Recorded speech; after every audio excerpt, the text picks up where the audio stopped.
Special edition തുടങ്ങുന്നു. ചാരക്കേസിൽ നമ്പിക്ക് നീതി ഉറപ്പിക്കാൻ വീണ്ടും നീതിപീഠത്തിന്റെ ഇടപെടൽ. പ്രധാന വാർത്തകൾ. ISRO ചാരക്കേസ് അന്വേഷിച്ച ഉദ്യോഗസ്ഥർക്കെതിരെ നടപടി വേണ്ടെന്ന സർക്കാർ ഉത്തരവ് ഹൈക്കോടതി റദ്ദാക്കി. 3 മാസത്തിനകം തീരുമാനം പുനഃപരിശോധിക്കണം. ഉത്തരവ് നമ്പി നാരായണന്റെ ഹർജിയിൽ. ഉപ്പ് തിന്നവർ വെള്ളം കുടിക്കുമെന്ന് കെ മുരളീധരൻ. മഹാരാഷ്ട്രയിൽ മന്ത്രിസഭാ രൂപീകരണത്തിൽ അനിശ്ചിതത്വം തുടരുന്നു. ഉപമുഖ്യമന്ത്രി സ്ഥാനം കൊടുത്താൽ ശിവസേന BJPയെ പിന്തുണയ്ക്കുമെന്ന് സൂചന. BJPക്കുള്ള പിന്തുണ സ്ഥിരതയുള്ള സർക്കാരിന് വേണ്ടിയെന്ന് ശരത് പവാർ. ഹരിയാനയിലും മുഖ്യമന്ത്രി പദത്തെ ചൊല്ലി BJPയിൽ ആശയക്കുഴപ്പം. മക്കൾ പ്രതികളായ താമരശ്ശേരിയിലെ അബ്ദുൽ കരീം കൊലക്കേസിൽ പുതിയ വഴിത്തിരിവ്. മൈസൂരിൽ കണ്ടെത്തിയ മൃതദേഹം കൊല്ലപ്പെട്ട അബ്ദുൽ കരീമിന്റേതല്ലെന്ന് DNA പരിശോധനാ റിപ്പോർട്ട്. കണ്ണൂർ റെയിൽവേ സ്റ്റേഷനിൽ തീവണ്ടിക്കുള്ളിൽ ദുരൂഹ സാഹചര്യത്തിൽ പൊള്ളലേറ്റ സ്ത്രീ മരിച്ചു. തീ കൊളുത്തിയത് കൂടെ ഉണ്ടായിരുന്ന യുവാവെന്ന് പോലീസ്. കുട്ടിയെ പട്ടിക്കൂട്ടിലടച്ചതായി ആരോപിക്കപ്പെട്ട കുടപ്പനക്കുന്ന് ജവഹർ സ്കൂൾ തുറക്കാനുള്ള സർക്കാർ നടപടിക്ക് ഹൈക്കോടതി സ്റ്റേ. നടപടി കുട്ടിയുടെ അമ്മ നൽകിയ പരാതിയിൽ. DPIയുടെ നിർദ്ദേശം സർക്കാർ അവഗണിച്ചെന്ന് കോടതി. സ്കൂൾ തുറക്കണമെന്ന് തന്നെയാണ് സർക്കാർ നിലപാടെന്ന് മന്ത്രി അബ്ദുറബ്. കൊച്ചിയിലെ ISL മത്സരങ്ങൾക്ക് സംസ്ഥാന സർക്കാരിന്റെ നികുതി ഇളവ്. ഫിഫ അംഗീകാരമില്ലാത്ത ടൂർണമെന്റിന് നൽകിയ ഇളവിന്റെ പ്രയോജനം റിലയൻസിന്. ISRO ചാരക്കേസിൽ സർക്കാരിന് ഹൈക്കോടതിയുടെ കടുത്ത വിമർശം. ചാരക്കേസിൽ ഉദ്യോഗസ്ഥർക്കെതിരെ നടപടിയെടുക്കാത്ത സർക്കാർ നടപടി പുനഃപരിശോധിക്കാൻ ഹൈക്കോടതി ഉത്തരവിട്ടു. കേസ് കെട്ടിച്ചമച്ചവർക്കെതിരെ നടപടിയെടുക്കാത്തത് നിയമവാഴ്ചയ്ക്ക് ചേർന്നതല്ലെന്നും കോടതി നിരീക്ഷിച്ചു. ISRO ചാരക്കേസ് അന്വേഷിച്ച സിബി മാത്യു, AK ജോഷോ, S വിജയകുമാർ എന്നിവർക്കെതിരെ വകുപ്പുതല നടപടി ഉപേക്ഷിച്ച സർക്കാർ നിലപാടിനെ ചോദ്യം ചെയ്ത നമ്പി നാരായണന്റെ ഹർജിയിലാണ് ഹൈക്കോടതി വിധി. നിയമവാഴ്ചയ്ക്ക് ചേരാത്ത നടപടിയെടുത്ത സർക്കാർ നിലപാട് തിരുത്തി 3 മാസത്തിനകം തീരുമാനമെടുത്ത് കോടതിയെ അറിയിക്കണം. പുതിയ തീരുമാനം എന്ത് വേണമെന്ന് സർക്കാരിന് തീരുമാനിക്കാം. എന്നാൽ പ്രഹസനമാകുന്നതോ നിയമവാഴ്ചയെ വെല്ലുവിളിക്കുന്നതോ നാമമാത്രമാകുന്നതോ ആകരുത് തീരുമാനം. ക്ഷേമരാഷ്ട്രമെന്ന നിലയിൽ ചാരക്കേസിലെ CBI റിപ്പോർട്ടിന്മേൽ നടപടിയെടുക്കാതിരുന്നത് അംഗീകരിക്കാൻ കഴിയില്ലെന്നും കോടതി പറഞ്ഞു. PSLV വിക്ഷേപണത്തിൽ നമ്പി നാരായണൻ നടത്തിയ ശ്രമങ്ങളെ പ്രകീർത്തിച്ചുകൊണ്ടാണ് കോടതി വിധി പറഞ്ഞത്. ചാരക്കേസ് കെട്ടിച്ചമച്ച് തനിക്കെതിരെ വ്യാജരേഖ ഉണ്ടാക്കി ക്രിമിനൽ ഗൂഢാലോചന നടത്തി അപമാനിച്ച ഉദ്യോഗസ്ഥർക്കെതിരെ CBI റിപ്പോർട്ടിന്മേൽ പരാമർശമുണ്ടായിരുന്നു. എന്നിട്ടും പ്രതികൾക്കെതിരെ നടപടിയെടുക്കാതിരുന്നതിനെയാണ് നമ്പി നാരായണൻ ചോദ്യം ചെയ്തത്. ചാരക്കേസിന് പിന്നിൽ പാശ്ചാത്യ ശക്തികളുടെ ഇടപെടലുണ്ടായിരുന്നുവെന്നും നമ്പി നാരായണൻ തന്റെ ഹർജിയിൽ പറയുന്നു. ജസ്റ്റിസ് AV രാമകൃഷ്ണപിള്ളയാണ് കേസിൽ വിധി പറഞ്ഞത്. മീഡിയ 1 കൊച്ചി. ഈ വിഷയം ചർച്ച ചെയ്യാൻ ഇന്ന് സ്പെഷ്യൽ എഡിഷനിൽ കോൺഗ്രസ് വക്താവ് ശ്രീ രാജ്മോഹൻ ഉണ്ണിത്താൻ, രാഷ്ട്രീയ നിരീക്ഷകൻ ചെറിയാൻ ഫിലിപ്പ്, ഇരുവരും തിരുവനന്തപുരം സ്റ്റുഡിയോയിലുണ്ട്. നിയമവിദഗ്ധൻ അഡ്വക്കേറ്റ് ഉദയഭാനു കൊച്ചി സ്റ്റുഡിയോയിൽ, കെ മുരളീധരൻ MLA ടെലിഫോൺ ലൈനിലും ഈ ചർച്ചയിലുണ്ടാകും. ശ്രീ രാജ്മോഹൻ ഉണ്ണിത്താൻ, ഭരണകൂടം വിചാരിച്ചാൽ അതിൻ്റെ സംവിധാനങ്ങൾ ഉപയോഗിച്ച് ഏതൊരു പൗരനെയും രാജ്യദ്രോഹിയാക്കി മാറ്റാം എന്നതിൻ്റെ ഉത്തമ ഉദാഹരണമായിരുന്നു ചാരക്കേസ്. 50 ദിവസം ജയിലിൽ കഴിയുകയും 4 വർഷങ്ങൾക്ക് ശേഷം കോടതി നിരപരാധി എന്ന് കണ്ട് വിട്ടയക്കുകയും ചെയ്ത നമ്പി നാരായണനും കൂട്ടർക്കും ഇപ്പോഴും അവശേഷിക്കുന്ന ഒരു നീതി, സ്വാഭാവികമായി നമ്പി നാരായണൻ പറഞ്ഞതുപോലെ CBIയുടെ റിപ്പോർട്ടിലുള്ള ഈ കേസ് കെട്ടിച്ചമച്ച ഉദ്യോഗസ്ഥർക്കെതിരായ അന്വേഷണവും നടപടിയും വേണമെന്ന ആവശ്യത്തിൽ തട്ടി നിൽക്കുന്നു. അന്തിമമായി ഈ നീതി നമ്പി നാരായണന് നൽകുന്നതിന് ഇപ്പോൾ തടസ്സം നിൽക്കുന്നത് സർക്കാരാണ് എന്ന് ഇന്നത്തെ കോടതിയുടെ പരാമർശത്തോടുകൂടി വ്യക്തമായിരിക്കുന്നു. എന്താണ് താങ്കൾക്ക് പറയാനുള്ളത്? അല്ല, ഈ കേസ് കേരള ഗവൺമെൻറ്റിൻ്റെ സ്പെഷ്യൽ ഇൻവെസ്റ്റിഗേഷൻ ആകെ അന്വേഷിച്ചത് 17 ദിവസമാണ്.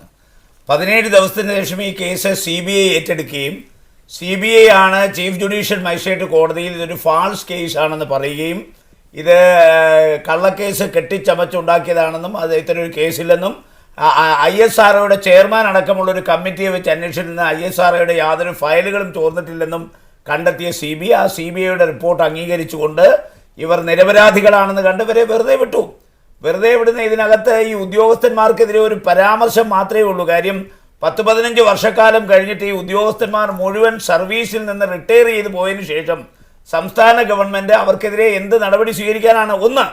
2, CBI കൊടുത്തിരിക്കുന്ന ഈ റിപ്പോർട്ട് സംസ്ഥാന ഗവൺമെൻറ് ഇതുവരെ സ്വീകരിച്ചിട്ടില്ല, അംഗീകരിച്ചിട്ടില്ല. കാരണം ഇതൊരു ഫാൾസ് കേസാണെന്ന് കേരള ഗവൺമെൻറ് ഒരിക്കലും അംഗീകരിക്കുന്നില്ല, ഒരിക്കലും വിശ്വസിക്കുന്നില്ല, ഒരിക്കലും ആ CBIയുടെ റിപ്പോർട്ട് സ്വീകരിച്ചിട്ടില്ല. അപ്പോൾ സ്വാഭാവികമായി CBIയുടെ റിപ്പോർട്ട് സ്വീകരിക്കാത്തപ്പോൾ CBI കൊടുത്ത ഒരു ഉപദേശം അല്ലെങ്കിൽ CBI ഉദ്യോഗസ്ഥരുടെ പേരിൽ എന്തെങ്കിലും നടപടിയെടുക്കണം എന്ന് പറയുന്നത് എങ്ങനെയാണ് സംസ്ഥാന ഗവൺമെൻറ് സ്വീകരിക്കുക?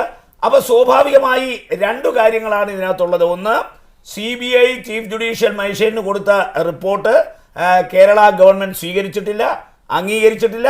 അത് നമ്പർ 1. നമ്പർ 2, അതിൽ CBI പറയുന്ന ഈ ഉദ്യോഗസ്ഥന്മാർ ഫാൾസായിട്ടൊരു കേസ് ഉണ്ടാക്കി ഇവരെ പ്രതികളാക്കിയതാണ്. അവരുടെ പേരിൽ പിന്നെ ഡിപ്പാർട്ട്മെൻ്റൽ നടപടി വേണം. ഡിപ്പാർട്ട്മെൻറ്റിൽ അവർ ഇല്ലല്ലോ. അവർ 15 വർഷം കഴിഞ്ഞ് അവർ 3 പേരും റിട്ടയർ ചെയ്ത് സർവീസിൽ നിന്ന് പോയി.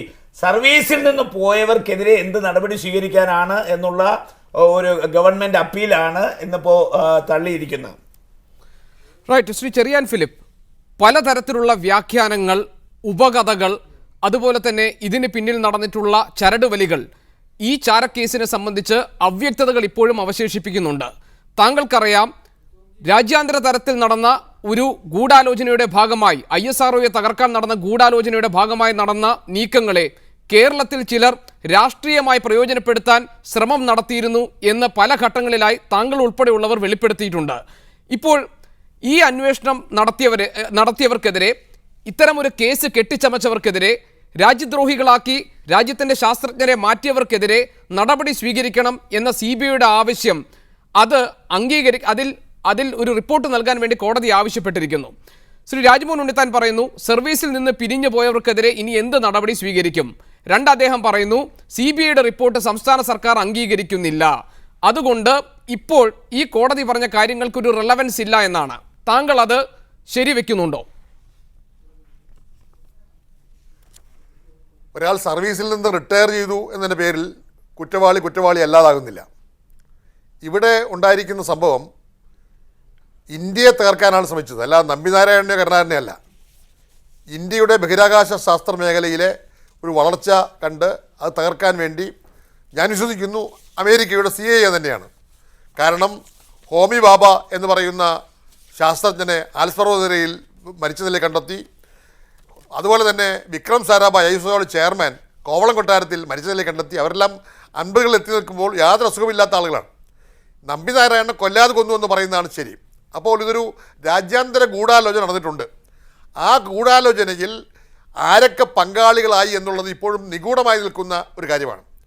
അതിൽ കേന്ദ്രത്തിൻ്റെ ഇൻ്റലിജൻസ് ബ്യൂറോയുടെ നിർദ്ദേശം അനുസരിച്ചാണ് ഇവിടെ കേസ് അന്വേഷിച്ചത്. അന്ന് കേരള പോലീസിൽ 2 ഗ്രൂപ്പുണ്ട്. കരുണാകരൻ അനുകൂലിക്കുന്ന ഒരു വിഭാഗവും കരുണാകരൻ എതിർക്കുന്ന ചില ആളുകളും. അതോടൊപ്പം തന്നെ ഞാൻ ഉൾപ്പെടെയുള്ള അന്നത്തെ ഗ്രൂപ്പ്, ഉമ്മൻചാണ്ടി നയിക്കുന്ന ഗ്രൂപ്പിൻ്റെ മീഡിയ മാനേജറെന്നോ അല്ലെങ്കിൽ കോർഡിനേറ്ററെന്നോ പറയാവുന്ന ഒരു പദവിയിലാണ് ഞാൻ കഴിഞ്ഞിരുന്നത്. ഗ്രൂപ്പിൻ്റെ ആ ഗ്രൂപ്പിൻ്റെ സംബന്ധിച്ചിടത്തോളം ഈ പറയുന്ന ഗൂഢാലോചനയിൽ പങ്കാളിയാണോ എന്ന് വെച്ചിട്ടുണ്ടെങ്കിൽ ഈ പറയുന്ന രാജ്യാന്തര ഗൂഢാലോചന പങ്കാളിയാണോ എന്ന് ഞാൻ പറയില്ല. പക്ഷേ ചാരക്കേസ് മാധ്യമങ്ങൾ പൊക്കി വന്നപ്പോൾ, ചില വാർത്തകൾ വന്നപ്പോൾ അത് ഫ്ലെയറപ്പ് ചെയ്യാനും മാധ്യമങ്ങൾ കൂടി അതൊരു വലിയ പ്രശ്നമാക്കി മാറ്റാനും അത് കരുണാകരനിൽ എത്തിക്കാനും ഉമ്മൻചാണ്ടിയും ഞാനും ഉൾപ്പെടെയുള്ള ആളുകൾ ശ്രമിച്ചിട്ടുണ്ട് എന്നുള്ളത് സത്യമാണ്. അതേസമയം നിരപരാധികളായ നമ്പിനാരായണൻ മറ്റും ക്രൂശിക്കപ്പെട്ടത് മാത്രമല്ല, അങ്ങനെ കരുണാകരനെതിരെ അന്ന് രാഷ്ട്രീയം കളിക്കാൻ വേണ്ടി താങ്കൾ ഉൾപ്പെടെയുള്ള, താങ്കൾ ഇപ്പോൾ കുറ്റസമ്മതം നടത്തുന്നത് താങ്കൾ ഉൾപ്പെടെയുള്ളവർ ഉമ്മൻചാണ്ടിയുടെ നേതൃത്വത്തിൽ അതിനുവേണ്ടി നീക്കങ്ങൾ നടത്തിയപ്പോൾ അതിനുവേണ്ടി ഉദ്യോഗസ്ഥരെ നിങ്ങൾ ഉപയോഗിച്ചു. ആ ഉദ്യോഗസ്ഥരോടുള്ള ഒരു പ്രത്യുപകാരം എന്ന നിലയിൽ, അല്ലെങ്കിൽ അവരെ സംരക്ഷിക്കുന്നതിന്റെ ഭാഗമായിട്ടാണോ സർക്കാർ ഇവർക്കെതിരെ നടപടിയെടുക്കാൻ മടിക്കുന്നത്? അങ്ങനെ ഒരു അർത്ഥമുണ്ടോ താങ്കൾ പറഞ്ഞ കാര്യങ്ങൾക്ക്? ഇതിൽ മാധ്യമങ്ങളുമായി ബന്ധപ്പെട്ട ഭാഗത്തിൽ എനിക്ക് നേരിട്ടറിയാം. ഞാൻ ഉൾപ്പെടെയുള്ള ആളുകൾ മെഡിക്കൽ കോളേജിനടുത്തുള്ള ഒരു വാടക വീട്ടിൽ ഇരുന്നു കൊണ്ട് ഒരു മാധ്യമ സിൻഡിക്കേറ്റ് ഉണ്ടായിരുന്നു. അവരെ വിളിച്ചു കൂട്ടി ഈ കാര്യങ്ങളൊക്കെ കൊടുത്തിരുന്നു. അതനുസരിച്ചാണ് പ്രധാനപ്പെട്ട പത്രങ്ങളെല്ലാം വലിയ സപ്ലിമെൻറ്റുകളും മറ്റ് വാർത്തകളുടെ പരമ്പരകൾ തന്നെ ഉണ്ടായത്. അതേസമയം കരുണാകരനെ അട്ടിമറിക്കാനുള്ള ഗൂഢാലോചനയിൽ ഈ പോലീസ് ഉദ്യോഗസ്ഥന്മാർ പങ്കാളിയായോ എന്നെനിക്ക് പറയാൻ കഴിയില്ല. ഈ പറയുന്ന പല പോലീസ് ഉദ്യോഗസ്ഥന്മാരും ശ്രീ ഉമ്മൻചാണ്ടിയുമായി നേരിട്ട് ബന്ധമുള്ളവരാണ് എന്ന് എല്ലാവർക്കും അറിയാം. അതുകൊണ്ട് ഉമ്മൻചാണ്ടി അത്തരം ഒരു സഹായം പോലീസുകാരിൽ നിന്ന് നേടിയെന്ന് ഞാൻ പറയാൻ സാധ്യമല്ലാത്തൊരവസ്ഥയാണ്. എങ്കിൽ പോലും ഉമ്മൻചാണ്ടി അവരെ രക്ഷിക്കാൻ ശ്രമിച്ചപ്പോൾ CBIയുടെ ഭാഗത്തു നിന്നും ഇവർ കുറ്റാരോപിതരാണ്, ഇവർക്ക് നടപടിയെടുക്കണമെന്ന് പറഞ്ഞപ്പോൾ ഉമ്മൻചാണ്ടി മുഖ്യമന്ത്രിയായി വീണ്ടും വന്ന 43-ാം ദിവസം അതിനെക്കുറിച്ചൊരു വിശദമായ അന്വേഷണമോ ഒരു അഭിഭാഷകന്മാരുടെ ആരുടെയെങ്കിലും ഒന്നും കിട്ടുന്നതിന് മുമ്പ് തന്നെ ഒറ്റയടിക്ക് ആ കേസ് അന്വേഷിക്കേണ്ടതില്ല എന്ന് തള്ളിക്കളയാണ് ചെയ്തത്. അതിൻ്റെ അടിസ്ഥാനത്തിലാണ് നമ്പിനാരായണൻ ഹൈക്കോടതിയിൽ പോയത്. അപ്പോൾ ഉമ്മൻചാണ്ടിക്ക് ഈ പറയുന്ന ഈ കേസുമായി ബന്ധപ്പെട്ട ഉദ്യോഗസ്ഥന്മാരെ ഏത് വിധേനയും രക്ഷിക്കണം എന്നൊരു ഗൂഢലക്ഷ്യമുണ്ട് എന്ന് വ്യക്തമാണ്. അത് അദ്ദേഹം അപ്പീലല്ല, ഇതിനപ്പുറത്തെ ഏർപ്പാടുമായിട്ട് പോകും. കാരണം ഉമ്മൻചാണ്ടിയെ കേരളത്തെ ജനങ്ങൾക്ക് അറിയാമല്ലോ. അദ്ദേഹം ഏത് അതിർത്തി വരെയും ഏത് ഹീനമായ മാർഗവും സ്വീകരിക്കുന്ന ആളാണ്. അതുകൊണ്ട് ഈ കേസിലും അദ്ദേഹം ആ ഹീനമായ മാർഗങ്ങൾ സ്വീകരിക്കുമെന്ന് ഉറപ്പാണ്. റൈറ്റ്. ശ്രീ രാജ്മോഹൻ ഉണ്ണിത്താൻ, താങ്കൾക്ക് സ്വാഭാവികമായും ഇതിന് മറുപടി പറയാനുണ്ടാകും. ഞാൻ താങ്കളിലേക്ക് തിരിച്ചു വരാം. അതിനു മുൻപ് അഡ്വക്കേറ്റ് AP ഉദയഭാനു, ഈ അടുത്ത കാലത്ത് നമ്മൾ വാർത്തയിൽ കണ്ടതാണ്, സുന്ദരിയമ്മ വധക്കേസിൽ വ്യാജ തെളിവുകൾ ഹാജരാക്കി കുറ്റം ചാർത്തി കോടതിക്ക് മുന്നിൽ എത്തിച്ചപ്പോൾ കോടതി പറഞ്ഞു ഇത് വ്യാജ തെളിവുകളാണ്, ഈ അന്വേഷണം നടത്തി ഈ തെളിവുകൾ കൊണ്ടുവന്ന് കുറ്റം ചാർത്തിയവർക്കെതിരെ അന്വേഷണം നടത്തണം, ഉദ്യോഗസ്ഥർക്കെതിരെ അന്വേഷണം നടത്തി നിജസ്ഥിതി പുറത്തു കൊണ്ടുവരണമെന്ന്. സമാനമായ സ്വഭാവത്തിലാണ് ഇപ്പോൾ ഹൈക്കോടതിയുടെ ഇടപെടൽ ഉണ്ടായിരിക്കുന്നത്. തെറ്റായ തെളിവുകൾ വഴി മറ്റ് സ്വാർത്ഥ ലാഭങ്ങൾക്ക് വേണ്ടി, മറ്റ് രാഷ്ട്രീയ താല്പര്യങ്ങൾക്ക് വേണ്ടി അവരുടെ ചട്ടുകമായി നിന്നുകൊണ്ട് വ്യാജ തെളിവുകളുടെ അടിസ്ഥാനത്തിൽ വ്യാജ കേസുകൾ ഉണ്ടാക്കി രാജ്യദ്രോഹം കുറ്റം ചുമത്തി ജയിലിൽ അടച്ച ശേഷം പിന്നീട് അവർ നിരപരാധികളായി പുറത്തു വരുമ്പോൾ ഇതെല്ലാം ചെയ്ത അന്വേഷണ ഉദ്യോഗസ്ഥരെ തൊടാതെ വെറുതെ വിടുന്ന ആ സമ്പ്രദായം അത് അവസാനിപ്പിക്കേണ്ട സമയമായില്ലേ? എന്തുകൊണ്ടാണ് ഇത്തരം സന്ദർഭങ്ങളിൽ അന്വേഷണ ഉദ്യോഗസ്ഥർക്കെതിരെ നടപടിയെടുക്കാൻ, അവർക്കെതിരെ അന്വേഷണം നടത്താൻ സർക്കാർ സംവിധാനങ്ങൾ മടിക്കുന്നത്? നാം ഇന്ന് ചർച്ച ചെയ്യുന്ന ഈ വിഷയത്തിന്റെ ഒരു പ്രാധാന്യവും നാം ഇന്ന് ചർച്ചയ്ക്ക് ഇടയാക്കിയ ഒരു സാഹചര്യവും കേരള ഹൈക്കോടതിയിൽ ജസ്റ്റിസ് രാമകൃഷ്ണപിള്ളയുടെ വിധിയുടെ അടിസ്ഥാനത്തിലാണ്. ആ വിധി തീർച്ചയായിട്ടും ഇരകൾക്ക് അനുകൂലമായിട്ടുള്ള ഒരു വിധി എന്ന നിലയിൽ സ്വാഗതാർഹമാണ്. പക്ഷേ ഇവിടെ ഞാൻ മനസ്സിലാക്കിയെടുത്തോളം ഇവിടെ ശ്രീ രാജ്മോഹൻ ഉണ്ണിത്താൻ സൂചിപ്പിക്കുകയും ചെയ്തു, കേരള പോലീസ് ഈ കേസ് അന്വേഷിച്ചത് വെറും 17 ദിവസം മാത്രമാണ്. ആ 17 ദിവസത്തെ അന്വേഷണത്തിന്റെ ഒരു പ്രാരംഭഘട്ടത്തിൽ ഒരുപക്ഷെ ഒഫീഷ്യൽ സീക്രട്ട് ആക്ട് പ്രകാരമുള്ള ഒഫൻസസ് റിവീൽ ചെയ്യുന്നതിന്റെ വസ്തുതകൾ മനസ്സിലാക്കി. അതിനു മുമ്പ് ഇത് ഫോറിനേഴ്സ് ആക്ട് പ്രകാരമുള്ള ഒരു കേസായി 94 ആദ്യമായി മാരി സ്ത്രീകൾക്കെതിരെ ഒരു കേസ് രജിസ്റ്റർ ചെയ്യുമ്പോൾ ഫോറിനേഴ്സ് ആക്ടിൽ ഒരു വയലേഷനായിരുന്നു. വിസ പീരീഡ് കഴിഞ്ഞിട്ടും അവർ നാട്ടിൽ സ്റ്റേ ചെയ്ത് ഓവർ സ്റ്റേ, അതുമാത്രമായിരുന്നു കേസ് ബുക്ക് ചെയ്തിരുന്നത്. അതിനുശേഷമാണ് ഔദ്യോഗിക രഹസ്യ നിയമപ്രകാരമുള്ള ഈ ചാരപ്രവൃത്തി എന്ന് നമ്മൾ പേരിട്ട് വിളിക്കുന്ന ഈ പ്രവർത്തികൾ ചെയ്തു എന്നുള്ള തെളിവുകൾ ശേഖരിക്കപ്പെടുന്നത്. ആ തെളിവുകൾ ശേഖരിച്ചതിന്റെ അടിസ്ഥാനത്തിൽ അത് സംസ്ഥാനത്തിന് വെളിയിലും കേന്ദ്രത്തിന്റെ മറ്റു പല ഭാഗങ്ങളിലുമായിട്ടുള്ള ആളുകളുമായി ബന്ധപ്പെട്ടുള്ള ഇന്ത്യക്ക് വെളിയിൽ നിന്നും അതിന് തെളിവുകൾ കിട്ടാൻ സാധ്യതയുണ്ടെന്ന് മനസ്സിലാക്കിയിട്ടാണ് കേരള ഗവൺമെന്റ് ആവശ്യപ്പെട്ടിട്ട് CBI ഏൽപ്പിക്കുന്നത്. ശരിക്കും CBI കേരള ഗവൺമെന്റ് ക്ഷണിച്ചു വരുത്തുകയില്ല. അങ്ങനെ CBIക്ക് കൈമാറിയ ശേഷമാണ് CBI മറ്റൊരു നിലപാടെടുക്കുന്നത്. അങ്ങനെ നിലപാടെടുത്ത് CBI പോകുമ്പോഴും കുറ്റവിമുക്തരാക്കുന്ന ഒരു സാഹചര്യത്തെക്കുറിച്ച് ഞാൻ മനസ്സിലാക്കിയത്, അന്ന് കേന്ദ്രത്തിൽ ഭരിച്ചിരുന്ന ഇന്ദ്രജിത്ത് ഗുപ്ത, അദ്ദേഹം ഈ ഒഫീഷ്യൽ സീക്രട്ട് ആക്ട് പ്രകാരമുള്ള കേസുകൾ കുറ്റപത്രം സമർപ്പിക്കണമെങ്കിൽ അതിന് കേന്ദ്ര ഗവൺമെന്റിന് അനുമതി വേണം.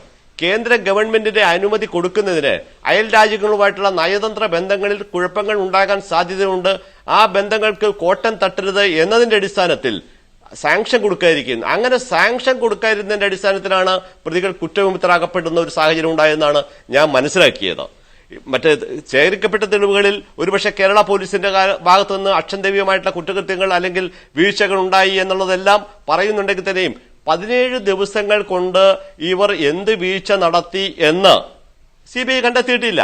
CBI അത് കണ്ടെത്താത്തോളം കാലം, അതിനെക്കുറിച്ചുള്ള കൂടുതലായിട്ട് അന്വേഷണങ്ങൾ നടത്താത്തുള്ള കാലം, പ്രതികൾ കുറ്റവിമുക്തരാക്കി എന്നുള്ള ഒരൊറ്റ കാരണം കൊണ്ട് തന്നെ പിന്നീട് ഈ കേരള പോലീസിനോ കേരള ഗവൺമെന്റിനോ പിന്നീട് ഒരു ഡിഫൻസീവിൽ വരാൻ കഴിയാത്തൊരു സാഹചര്യം വന്നു. അവിടെയാണ് ഈ നമ്പിനാരായൺ, തീർച്ചയായിട്ടും നമ്പിനാരായണനെ പോലുള്ള ആളുകൾ അകത്ത് കിടന്നിട്ടുണ്ടെങ്കിൽ അവർക്ക് കോമ്പൻസേഷൻ കിട്ടണം, അത് കുറ്റകൃത്യം തെളിയിക്കപ്പെടാതെ വന്നുകൊണ്ട് കിട്ടണം, അതിന് അർഹതയില്ല എന്നുള്ളത് ന്യായമായ